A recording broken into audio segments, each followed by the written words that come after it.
Humble. Humble म्हणजेच गर्व न करणारा, सौम्य वागणारा किंवा पोलाइटही म्हणतो आपण त्याला, सिनोनिम त्याचा सेंटेन्स आहे. Though he is rich he is very humble. तो श्रीमंत असला तरी तो खूप नम्र आहे. आणि प्रत्येकाने नम्र असायलाच हवं मित्रांनो.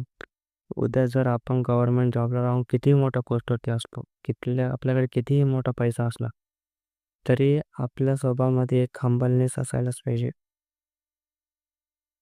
जनरस जनरस म्हणजे उदार, मोठ्या मनाचा दानशूर व्यक्ती. Generous. She donated money to charity because she is generous. म्हणजे तिने संस्थेला दान दिले कारण ती उदार आहे.